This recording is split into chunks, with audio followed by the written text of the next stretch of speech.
Emma Carter wiped the sweat from her forehead as she scrubbed the iridescent floor of the palace's west wing. The crystal tiles gleamed under her cloth, reflecting colors she had never seen back on Earth. It had been 8 months since she arrived on Vexthar, and she still found herself amazed by the alien beauty of this world. Even while doing the most boring work imaginable, the palace was enormous, stretching across 3 mountains and connected by bridges made of some material that looked like glass, but felt warm to the touch. Emma worked in the smallest section, the west wing where the lower-ranking servants lived and worked. She rarely saw the grand halls or the throne room. Her world consisted of narrow corridors, supply closets, and the small room she shared with 2 other human workers. She paused for a moment and looked out the tall window. The 3 suns of Vexthar were setting, painting the sky in shades of purple and gold. In the distance, she could see dragons flying in formation, their scales catching the light. The Draxan nobles rode them with perfect grace, their violet skin and golden eyes marking them as the rulers of this empire. Emma had learned quickly that humans were considered lesser beings here. The Draxian were polite enough, but there was always that look in their eyes, that subtle dismissiveness that reminded her she did not belong. Her communicator buzzed in her pocket. Emma pulled it out and smiled when she saw the message from her brother Kyle back on Earth. He was doing well in medical school, thanks to the money she sent home every month. That was why she was here, scrubbing floors on an alien planet billions of miles from home. Kyle had always been the smart one, the one with potential. Emma was just trying to help him reach it. "Carter, stop daydreaming and get back to work." The harsh voice belonged to Velma, the head housekeeper. The older Draxian woman stood at the end of the corridor, her golden eyes narrowed in disapproval.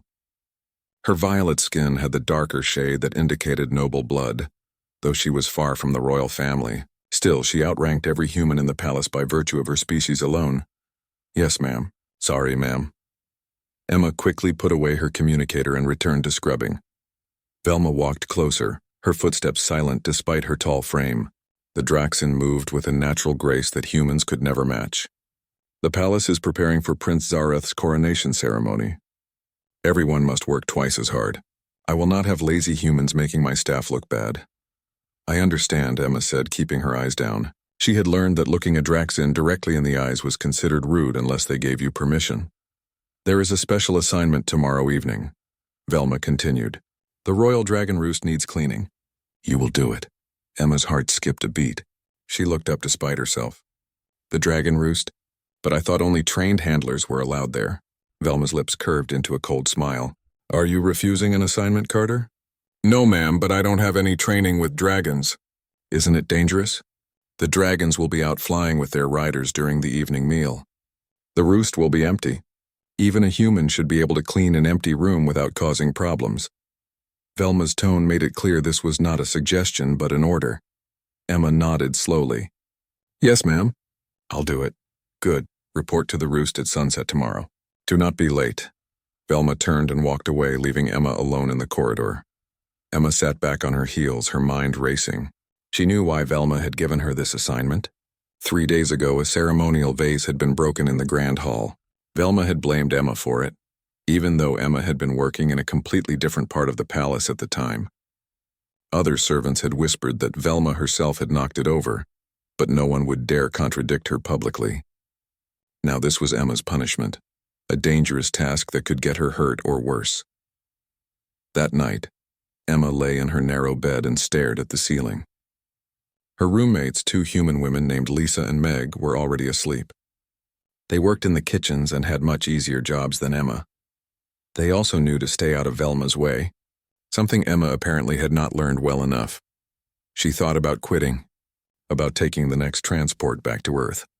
But then she thought of Kyle, of his messages filled with excitement about his classes and his dreams of becoming a doctor. She thought of their small apartment back in New York, of their mother who had died when Kyle was 12, of their father who had left before Emma could even remember him. Kyle was all the family she had, and he needed her. Emma closed her eyes and made a decision. She would clean the dragon roost, do it well, and keep her head down even more carefully from now on. This job paid 3 times what she could make on Earth. She just had to survive it. The next day passed too quickly. Emma went through her regular duties in a daze, her mind constantly returning to the task ahead. She asked around carefully, trying to learn more about the dragon roost without making it obvious she was nervous. The other servants looked at her with pity when they heard what she had been assigned. Dragons are sacred to the Draxon, Lisa told her during their brief lunch break. Even their resting places are considered holy. If you break anything or disturb anything important, they could arrest you. Or worse, Meg added quietly. I heard about a human who wandered into the roost by accident last year. The dragon woke up and got startled. They never found enough of him to send home. Emma forced herself to eat, though the food tasted like dust in her mouth. Velma said all the dragons would be out flying. Velma also said you broke that vase, Lisa pointed out. Can you really trust what she says? That thought followed Emma for the rest of the day. As sunset approached, she changed into her cleaning uniform and gathered her supplies. The walk to the royal dragon roost took 20 minutes, leading her through parts of the palace she had never seen before. The corridors here were wider, the ceilings higher, and everything was decorated with images of dragons in flight. 2 guards stood at the entrance to the roost. They looked at Emma with surprise and then checked their tablets. You are the human assigned to clean tonight? Yes, sir. The guards exchanged a look. One of them, a younger Draxon with kind eyes, leaned down to her level. Be very quiet if any dragons are still inside. Do not touch anything except what you need to clean. Do not go near the nesting areas in the back. Understand? Yes, sir. Thank you, sir. They opened the massive doors and Emma stepped inside. The dragon roost was like nothing she had ever seen. The chamber was huge, easily the size of a football stadium. The ceiling stretched up into darkness, punctuated by openings that led to the sky. Perches made of smooth stone jutted from the walls at various heights. In the center of the room were several pools of water that steamed gently, heated by some underground source. The air smelled of minerals and something else, something wild and ancient. Emma stood still for a moment, just taking it in. Then she shook herself and got to work. Her assignment was to clean the main floor area, removing any debris and scrubbing the stone. It was simple work, and she fell into the familiar rhythm of it. She had been working for about an hour when she noticed how quiet everything was. Too quiet. The other servants had mentioned that she could usually hear the city sounds from the roost, but Emma could hear nothing except her own breathing and the soft splash of water in the pools. That was when she realized she was not alone. In the deepest shadows at the far end of the roost, something moved. Emma froze, her heart hammering in her chest. She could see the outline of something massive, something that had been so still she had mistaken it for part of the rock wall. A dragon. One of them had stayed behind. Emma carefully set down her cleaning cloth and began to back away toward the door. She moved slowly, remembering the guard's warning to be quiet. If she could just reach the exit without disturbing it, everything would be fine. Her foot came down on a loose stone. The stone skittered across the floor with a sound that echoed through the enormous chamber like a gunshot. The dragon's head rose from the shadows. Even in the dim light, Emma could see it was magnificent. Its scales were silver, shimmering with an inner light. Its eyes, when they opened, glowed with an eerie blue fire. This was no ordinary dragon. This was Ashkar, the bonded companion of Prince Zareth himself. Emma knew this because she had seen images of the prince and his dragon plastered all over the palace in preparation for the coronation. Ashkar was legendary, bonded to the prince since Zareth was a child, known for his intelligence and fierce loyalty. Right now, Ashkar was looking directly at Emma, and he did not look happy to see her. The dragon rose to his full height, his massive wings spreading wide. Emma stumbled backward, her mind blank with terror. She tried to run, but her legs would not obey. She could only watch as Ashkar moved toward her with impossible speed for something so large. The dragon's head came down, and Emma threw up her arms in a useless gesture of protection. She felt the hot breath on her skin, smelled something sharp and electric. Then pain exploded in her left arm as Ashkar's teeth sank deep into her flesh. Emma screamed. The pain was unlike anything Emma had ever experienced. It was not just the physical agony of teeth tearing through muscle and bone, but something else. Something that burned through her veins like liquid fire. She felt herself falling, the stone floor rushing up to meet her, and then everything went dark.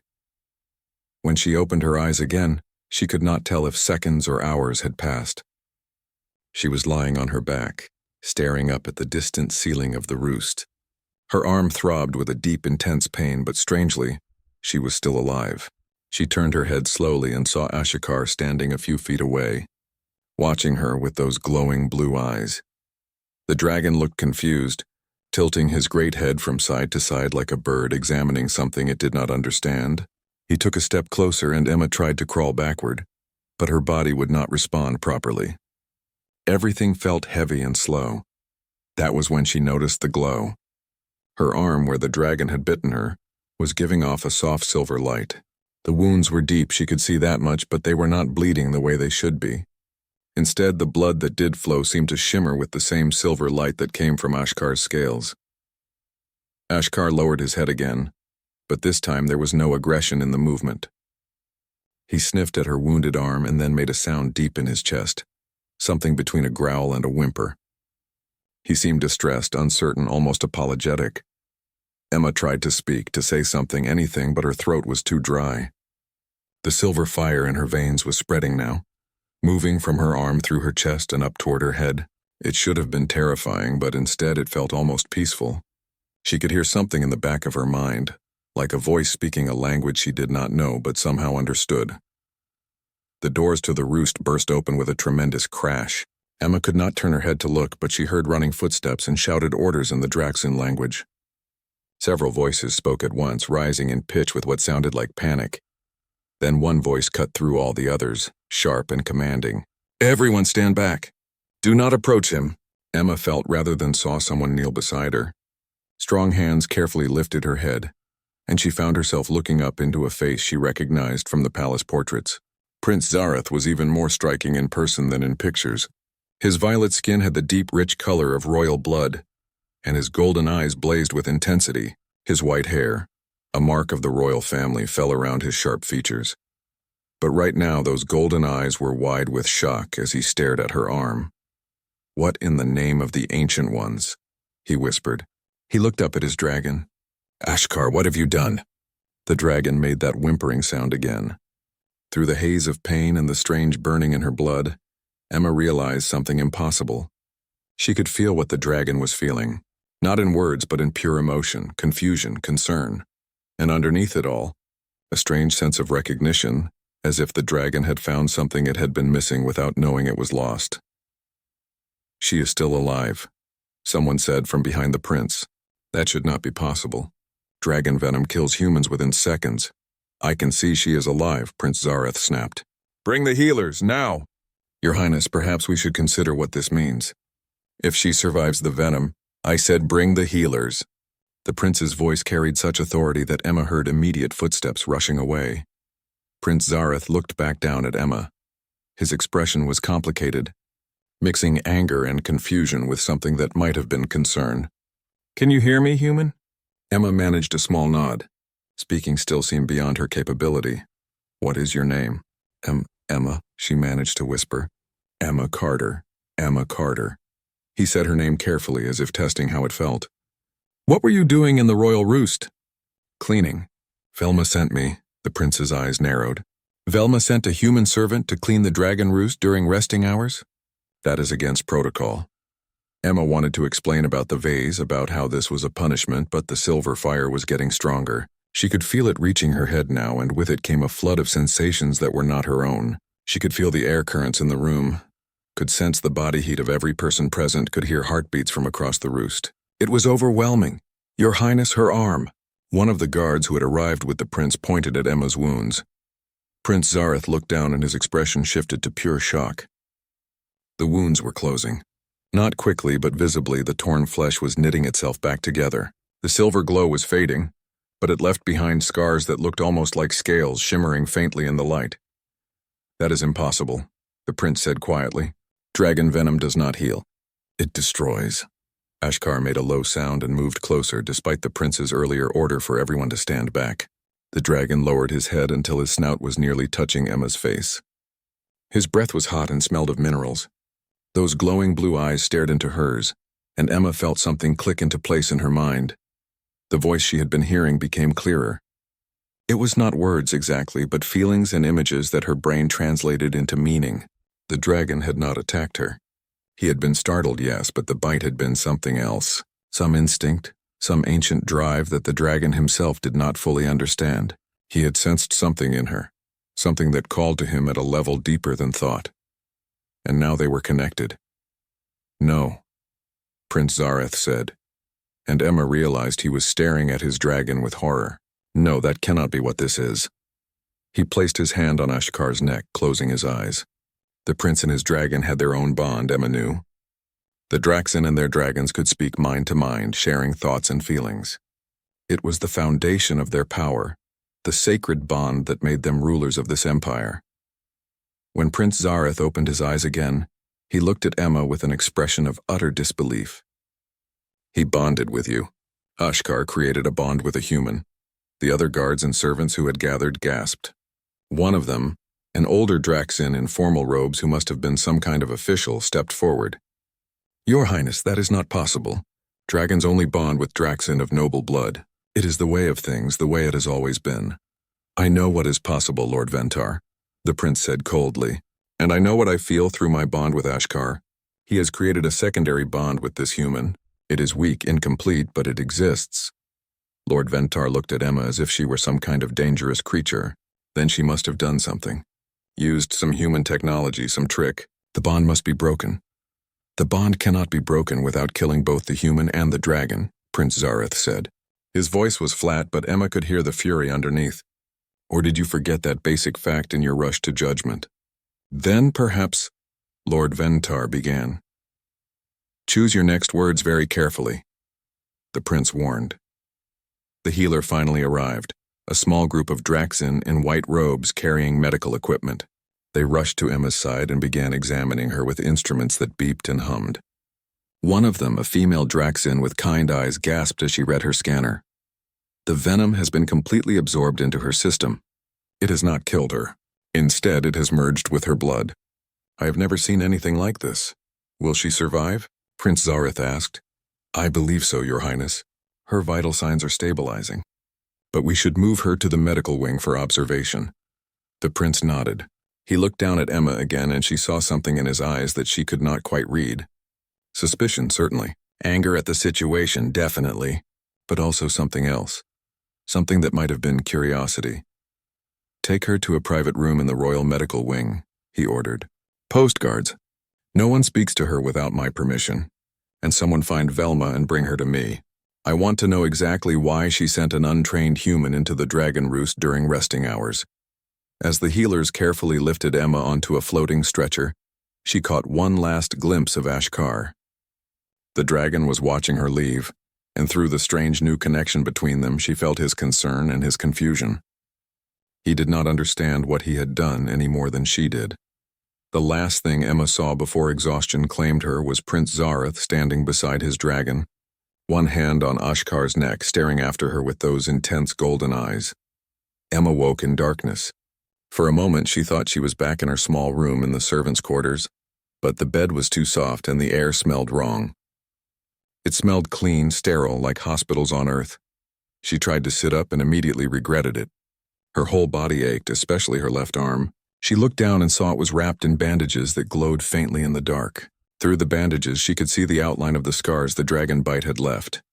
"You are awake." A light came on, revealing a small room with white walls and medical equipment. A Draxen healer sat in a chair nearby, watching her with alert eyes. "Please do not try to move too quickly. You have been unconscious for 3 days." 3 days? Emma's voice came out as a croak. The healer brought her water, helping her drink. "Your body was processing the dragon venom. We kept you sedated to make the transition easier. How do you feel?" "Like I got bitten by a dragon," Emma said, and was surprised when the healer laughed. Emma woke to voices arguing outside her room. She kept her eyes closed and listened, trying to make sense of the rapid Draxen speech. She had learned some basic phrases during her months on Vexthar, but these people were speaking too quickly and using formal language she did not recognize. One voice rose above the others, and Emma recognized it as Prince Zareth. He sounded angry. The door opened, and Emma gave up pretending to be asleep. She opened her eyes to see the prince entering, followed by the kind healer from before and 3 other Draxen in elaborate robes.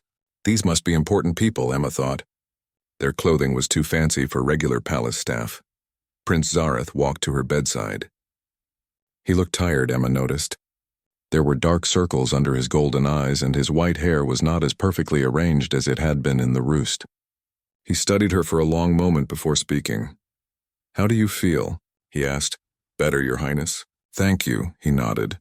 "Can you sit up?" Emma pushed herself up with her good arm. The movement made her dizzy, but she managed it. The healer rushed over to help her, adjusting pillows behind her back. One of the robed Draxin, an elderly male with silver threads in his violet skin, stepped forward. "I am Lord Kethran, head of the Royal Council. We have questions for you, human." Emma nodded, trying not to show how nervous she felt. "Yes, sir." "Did you know what would happen when you entered the dragon roost?" Lord Kethran's tone was not friendly. "No, sir. I was just supposed to clean." "A convenient story," another council member said. This one was a woman with sharp features and even sharper eyes. "Humans have been studying our culture since joining the Galactic Coalition. You could have learned about dragon bonds and found a way to create one artificially." "I do not know anything about dragon bonds," Emma said. "I am just a maid. I clean floors." "Perhaps you are more than you appear," the woman suggested. Prince Zareth held up a hand. "Enough, Lady HFY. I have already had this investigated. Emma Carter's background has been thoroughly checked. She is exactly what she claims to be, a human from Earth working to support her family. There is nothing in her history to suggest any knowledge of dragon magic or the ability to manipulate bonds." Lady HFY did not look convinced, but she fell silent. Lord Kethran circled the bed slowly, his eyes never leaving Emma. "Then how do you explain what happened? Dragons do not bond with humans. They bond with Draxin of noble blood, and only through sacred ritual. What occurred with you and Ashkar is unprecedented." "I cannot explain it, sir," Emma said honestly. "I did not do anything. The dragon bit me and then everything changed." "She speaks the truth," Prince Zareth said. "I have questioned Ashkar extensively through our bond. He acted on instinct, not manipulation. He sensed something in this human that called to him. Even he does not fully understand what or why." The third council member, a younger male with intelligent eyes, spoke for the first time. "Your Highness, have you considered the possibility that this is not manipulation, but evolution? Perhaps dragons have always had the capacity to bond with other species, but that capacity has been dormant?" "That is absurd," Lady HFY said. "Our history is clear. Dragons have bonded with Draxin exclusively for 10,000 years. Our recorded history goes back 10,000 years, the young male countered. But dragons are older than our civilization.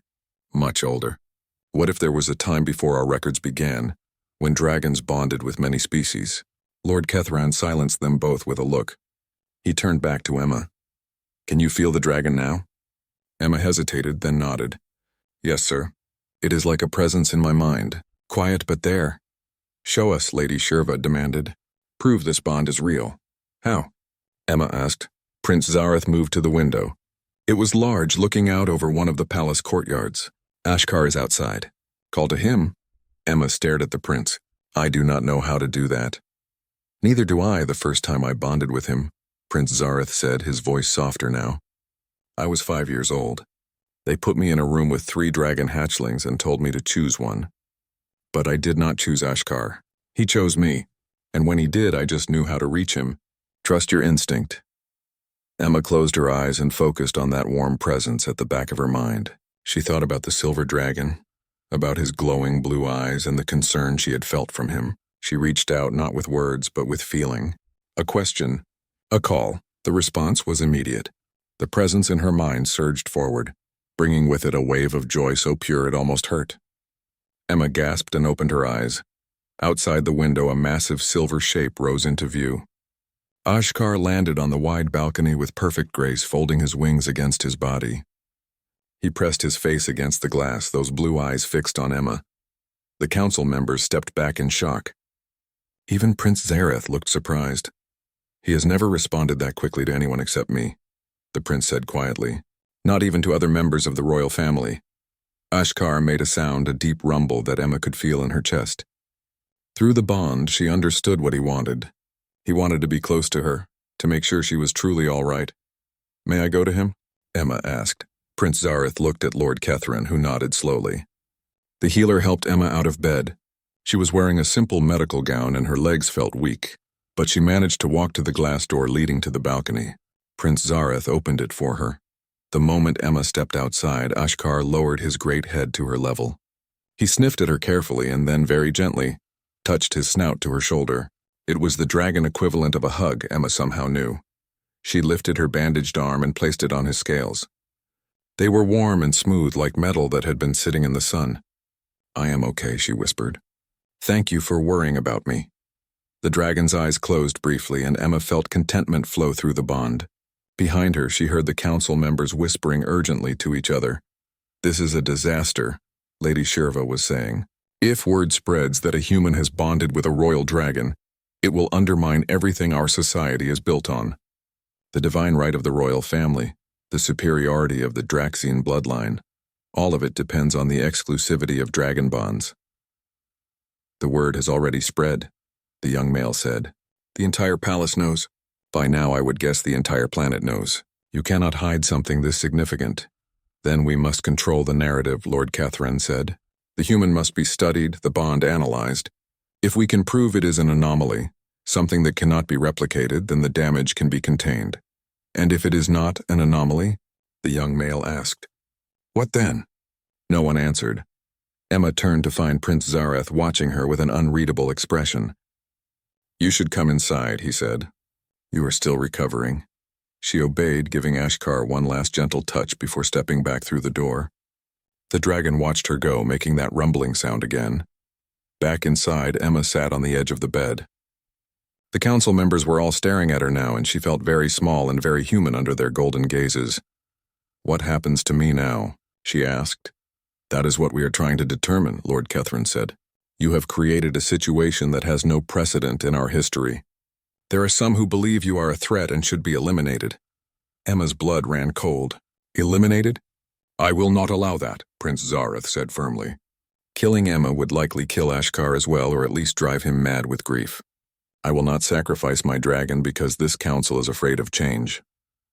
"No one is suggesting we kill the girl," Lady Shirva said quickly, though her tone suggested she might not be entirely opposed to the idea.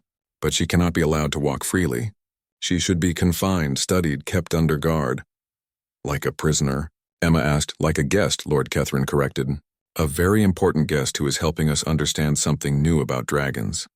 Emma looked at Prince Zareth. "Do I have a choice?" The prince's jaw tightened. "No, I am sorry, but you do not. You are caught up in something much larger than yourself now. The bond between you and Ashkar has implications for the entire empire. We must understand it." Emma felt tears threatening but forced them back. She would not cry in front of these people. "May I at least send a message to my brother? He will be worried." The council members exchanged looks. Lady Shirva shook her head. "Any communication with Earth could leak information we are not ready to share." "She can send one message," Prince Zareth said. "Carefully monitored, saying only that she is well and will be out of contact for a short time." "That is a reasonable request," Lord Catherine nodded. "Agreed, but nothing about the dragon or the bond. Nothing that could cause alarm." "Thank you," Emma said quietly. The council members left shortly after, their conversation continuing in hushed tones as they exited. Only Prince Zareth and the healer remained. The prince sat in the chair beside Emma's bed. He looked exhausted. "I am sorry," he said again. "This situation is complicated." "Why are you being kind to me?" Emma asked. "Everyone else seems to think I am either a liar or a threat." "Because I can feel what Ashkar feels," the prince said simply. "Through our bond, I know that he has no ill will toward you. In fact, he has become quite protective of you. And if my dragon trusts you, then I must consider that you might be trustworthy as well." "I did not ask for this," Emma said. "I just wanted to work." The next week was the strangest of Emma's life. She was moved from the medical wing to a suite in the palace's central tower, a set of rooms so luxurious they made her uncomfortable. The bed was enormous. The windows overlooked 3 different mountain ranges, and servants appeared whenever she needed anything. But the locked door and the guards standing outside reminded her constantly that she was still a prisoner, no matter how nice her cage. Every day, scholars came to interview her. They asked the same questions over and over, recording her answers and comparing them to previous sessions, looking for any inconsistency that might prove she was lying. Every evening, healers came to examine her, running strange devices over her body and taking samples of her blood. The bite mark on her arm had fully healed now, leaving behind silvery scars that looked almost like dragon scales. The healers were fascinated by it.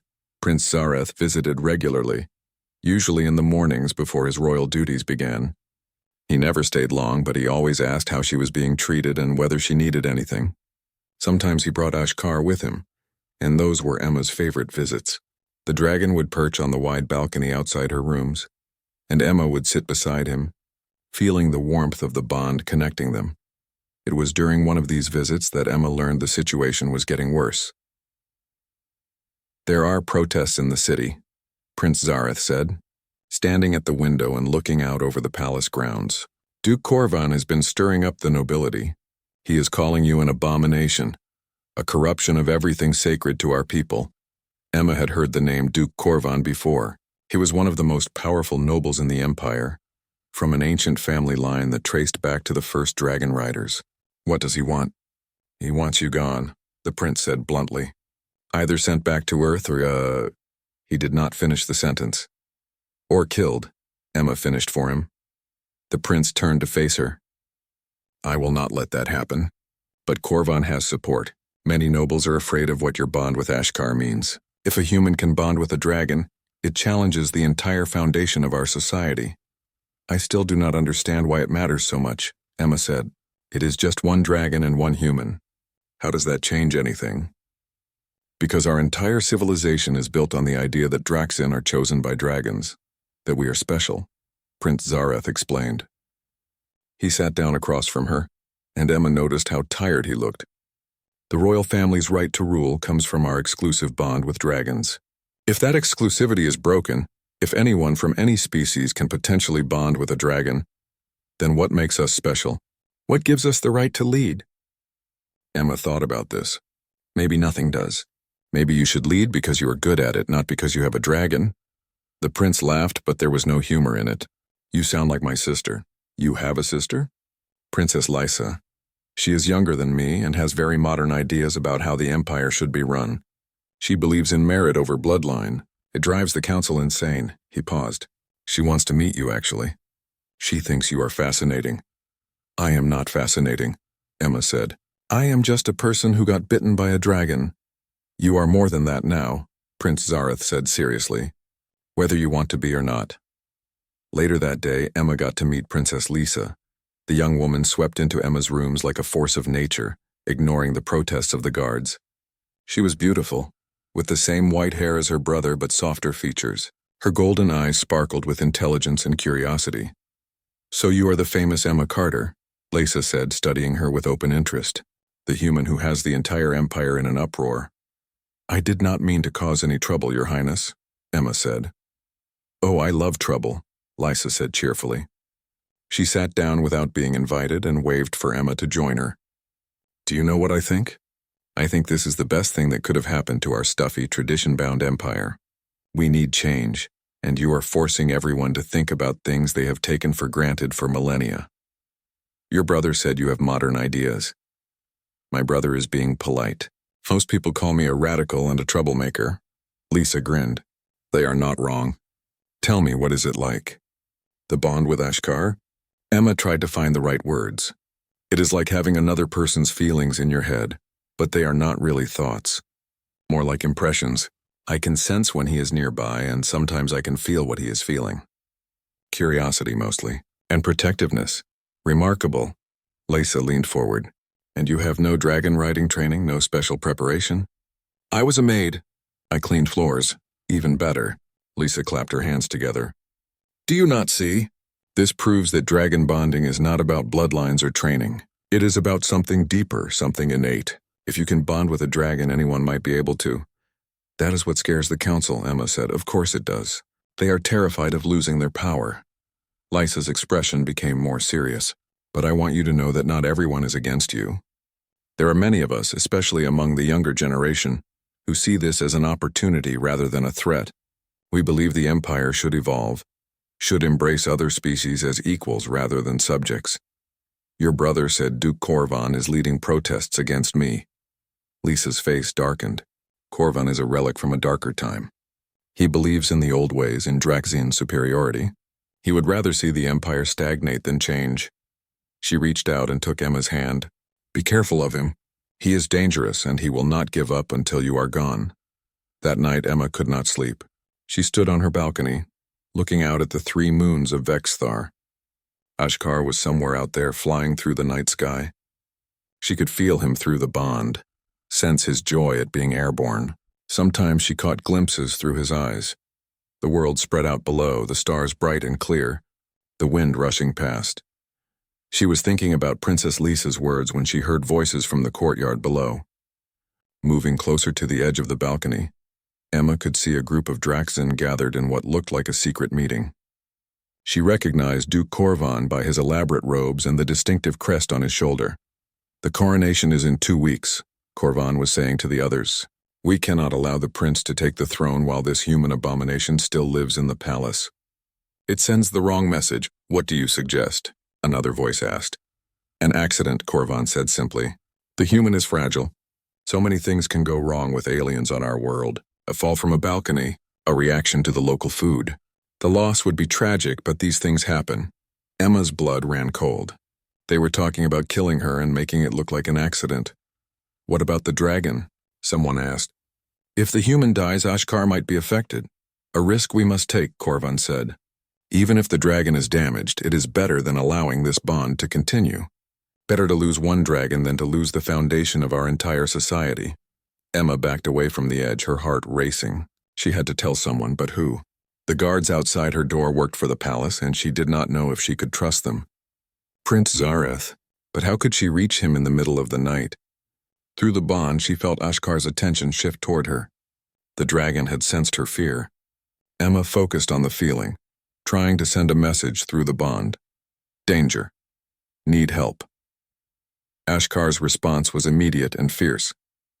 The dragon wheeled in the sky and began flying toward the palace at full speed. Emma ran to her door and pounded on it. "I need to speak to Prince Zareth." "It is urgent." The guards opened the door, looking annoyed. "The prince is sleeping. Whatever you want can wait until morning." "No, it cannot. Please, I heard something. There is a plot." "Enough," one of the guards said. "Back in your room." But before they could close the door, a massive silver shape landed on the balcony behind Emma. Ashkar roared, the sound shaking the windows. The guards stumbled backward, reaching for weapons they did not carry. "I am not making this up," Emma said firmly. "Get the prince now." The commotion brought more guards, and finally Prince Zareth himself appeared, wearing sleeping clothes and looking alarmed.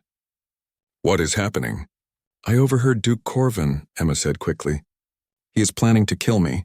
He called it an accident, but he was planning my murder." The prince's expression hardened. "Where did you hear this?" "From my balcony. They were meeting in the courtyard below." Prince Zareth pushed past the guards and went to the balcony. He looked down at the now empty courtyard, then back at Emma. "Did anyone else hear this?" "Just me and Ashkar, I think. I was afraid, and he felt it through the bond." The prince studied her for a long moment. Through the bond, Emma knew Ashkar was confirming her story, sharing the feelings he had sensed from her. Finally, Prince Zareth nodded. "Double the guards on Emma's rooms," he ordered, "and summon Lord Kethran and the council. We meet in 1 hour." The emergency council meeting was tense. Emma was brought before them and asked to repeat what she had heard. Duke Corvan was also summoned, along with the other nobles who had been at the meeting. Corvan denied everything, of course. "The human is lying, trying to create division." Or perhaps she misunderstood what she heard. After all, she barely speaks our language. "I speak it well enough to know when someone is planning to murder me," Emma said. Emma was in the palace library when the old scholar found her. She had been given limited freedom to move around certain areas of the palace, always with guards following at a distance. The library had become her favorite place, a massive hall filled with books and data tablets containing the history of the Draxin Empire. She was trying to learn more about dragon bonds when a voice spoke behind her. "You will not find what you seek in those texts." Emma turned to see an elderly Draxin male watching her from between the shelves. His violet skin was so faded it was almost gray, and his golden eyes had dimmed with age. He wore the simple robes of a scholar rather than the fancy clothes of the nobles. "I'm sorry?" Emma said. The official histories have been sanitized, edited over thousands of years to support the narrative of Draxian supremacy. He moved closer, his steps slow but steady. My name is Torgan. I have been the keeper of the Forbidden Archives for 40 years. Forbidden Archives? Torgan glanced around, making sure no one else was listening. Every civilization has secrets it wishes to bury. The Draxin are no different. Come with me, if you wish to understand the truth about dragon bonds. Emma hesitated. She did not know this man, and following strange people into Forbidden Archives sounded like a bad idea. But something in his eyes made her trust him. All right. The guards tried to follow, but Torgan raised a hand. The archives are sealed to all but the keepers. Even royal guards cannot enter without permission from the Emperor himself. The girl will be safe with me. The guards looked uncertain, but finally agreed to wait outside. Torgan led Emma deeper into the library, past sections she had never seen before. They descended a spiral staircase that seemed to go on forever, until finally they reached a massive door covered in symbols Emma did not recognize. Torgan placed his palm against the door and spoke in an ancient form of Draxin. The door opened with a sound like thunder, revealing a chamber filled with stone tablets, old books, and data crystals that glowed with a strange light. This is the true history of our people, Torgan said, the parts we chose to forget. He led Emma to a table where several tablets were already laid out, as if he had been preparing for her arrival. I heard about what happened to you. The dragon bite. The bond that should not exist. It made me remember something I read many years ago, something that never made sense until now. He activated one of the data crystals, and a holographic image appeared in the air. It showed dragons, dozens of them, but they were not only with Draxin. Emma could see other species riding them, beings that looked almost human and others that were completely alien. This is from before the Great War, Torgan explained. Over 12,000 years ago, dragons were not exclusive to the Draxine back then. They bonded with many species across this region of space. Emma stared at the images. What happened? War, always war. Torgan moved to another tablet. A conflict that nearly destroyed this entire sector. The details are unclear, but we know that dragons were hunted, killed for their power. They retreated to Vexthar, and the Draxin, who were a smaller, less powerful species at the time, offered them shelter. In exchange for what?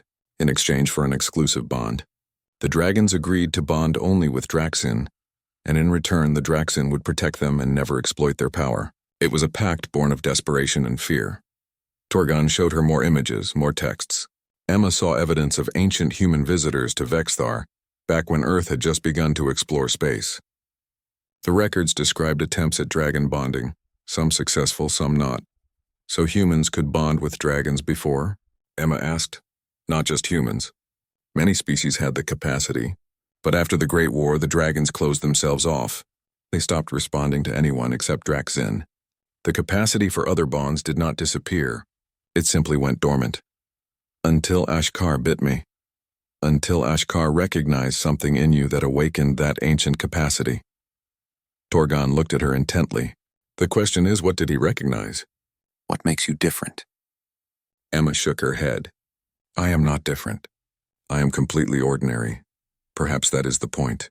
Perhaps the dragons were not looking for something special, but for something simple, something pure. Torgan gestured to the ancient records around them. These texts speak of dragon bonds forming through recognition of soul, not bloodline.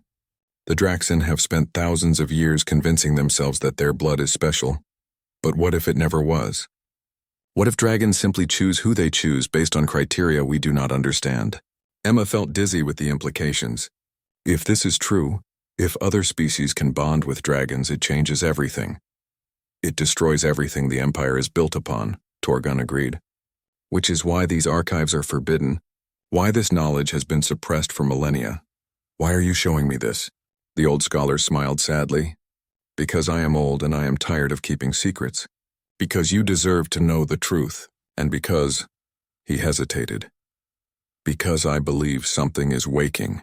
Since your bond with Ashkar, I have been receiving reports from across the Empire. Dragons who have been in hibernation for centuries are beginning to stir. It is as if your bond sent out a signal, a reminder of what dragons once were and could be again. Before Emma could respond, an alarm sounded throughout the library. Torgan's expression changed to one of fear. Someone has breached the archives. We must hide these records. He began gathering the tablets and crystals, but it was too late. The door burst open and Duke Corvan strode in, followed by armed guards. "Stop!" Corvan commanded. "Scholar Torgan, you are under arrest for revealing forbidden knowledge. And you, human, have just proven yourself to be exactly the threat I warned everyone about." Emma stood, her heart pounding. "I did not break in. He invited me." "It does not matter," Corvan said. He looked at the displayed holograms, at the ancient records of multi-species dragon bonding, and his face twisted with fury. "This is heresy. These lies must not spread." "They are not lies," Torgan said calmly. "They are the true history of our people. History you and your kind have worked hard to bury." "Take them both," Corvan ordered his guards. "Destroy these records." "No." Emma moved to protect the tablets, but one of the guards grabbed her arm. Through the bond, she felt Ashkar respond to her distress. The dragon was far away, but moving closer fast. Suddenly, Princess Lysa appeared in the doorway. "Stop this immediately!" Corvan turned, his expression darkening. "Princess, this does not concern you. Everything concerning the abuse of power in this palace concerns me," Lysa shot back. She looked at Emma, then at the ancient records. "What is going on here?" "Scholar Torgan has been showing the human forbidden knowledge," Corvan said. "Knowledge that contradicts the foundations of our society." "Knowledge that is true," Torgan corrected. "Princess, please look at these records. They prove that dragon bonding was never exclusive to the Draxin. It was a choice made thousands of years ago, not a divine right." Lysa moved closer to the holograms, her eyes widening as she took in the images. "This is real?" "As real as the tablet it is carved on," Torgan said. "This changes everything," Lysa breathed. She turned to Corvan. "My brother needs to see this." "Your brother will see nothing," Corvan said. "I am acting on the authority of the Royal Council. These records will be destroyed, and anyone who has seen them will be silenced." "Are you threatening a princess of the royal family?" Lysa asked dangerously. "I am protecting the royal family," Corvan said, "something you seem incapable of understanding." The standoff was broken by a tremendous roar. Through the walls of the library, through the stone itself, they could all hear Ashkar. The dragon had arrived at the palace and was calling for Emma. Emma felt the bond surge with protective fury. Ashkar could sense she was in danger, and he was not happy about it. "Let her go," Lysa said to the guards. "Now." The guards looked between the princess and Duke Corvan, uncertain. Finally, Corvan waved his hand. "Release her, but the records must be destroyed." "No," said a new voice. Prince Zareth entered the forbidden archives, and everyone immediately bowed except Lysa and Emma. The prince looked around the chamber, at the ancient records, at his sister and Emma. "What is happening here?" Everyone tried to speak at once. The prince raised his hand for silence, then looked at Torgan. "Scholar, explain." Simply and clearly, Torgan bowed deeply. "Your Highness, I have shown Emma Carter the true history of dragon bonding. Records that prove the capacity for bonds existed across multiple species, not just the Draxin. Records that have been hidden for thousands of years." "Lies," Corvan said. "Ancient lies that would destroy our society." "Truth," Torgan countered. "Truth that your society was built on suppressing." Prince Zareth moved to the holograms and studied them in silence. Emma watched his face, trying to read his expression. Was he angry? Shocked? She could not tell. Finally, he spoke. "If these records are authentic, they fundamentally change our understanding of dragon bonds." "They are authentic," Torgan said. "I have verified them personally. The data crystals cannot be forged. They use technology that no longer exists." "Then why were they hidden?" Prince Zareth asked. "Because the truth was inconvenient," Torgan said. "Because it is easier to rule when you claim divine right. Because admitting that Draxin are not—" Emma woke to the sound of shouting. She bolted upright in bed, her heart racing. Through the windows of her suite, she could see the sky was barely light. Dawn was just beginning. The shouting was coming from outside her door. She threw on a robe and rushed to the entrance just as the door burst open. Princess Lysa stood there, her white hair disheveled and her eyes wide with alarm. "Emma, you need to come with me right now." "What is happening?" "Duke Corvan has called for a formal trial before the entire royal court. He is accusing you of using forbidden magic to corrupt Ashkar and attempting to undermine the throne." Emma felt her blood run cold. "A trial? On what evidence?" "He claims that the forbidden records prove you knew about ancient bonding methods and used them deliberately." It is ridiculous, but he has enough support on the council to demand a formal hearing. Lysa grabbed Emma's hand. My brother tried to stop it, but the Emperor himself has ordered the trial to proceed. You must get dressed. It starts in 2 hours. Emma's mind reeled as Lysa helped her choose appropriate clothing. Not her servant's uniform, but a simple dress in dark blue that Lisa said would make her look dignified without seeming like she was trying to appear above her station. Everything in Draxan society was about appearances and politics. What will happen at this trial? Emma asked as she dressed. Korvan will present his case. You will be allowed to defend yourself. The Emperor and the full Royal Council will judge. If they find you guilty, Lysa's voice trailed off. If they find me guilty, what? Emma pressed execution or permanent exile from the Empire. Either way, the bond with Ashkar would be severed, and that would likely drive him mad or kill him. Lisa took Emma's hands. Listen to me. My brother will do everything he can to defend you. But the Emperor is old and easily influenced. You must be strong and speak truth. Do not let them intimidate you. The trial was held in the Grand Throne Room, a space so enormous it made Emma feel like an insect. The ceiling soared hundreds of feet above, decorated with murals of ancient dragon riders. The walls were lined with nobles in their finest clothing, all of them watching Emma with a mixture of curiosity and hostility.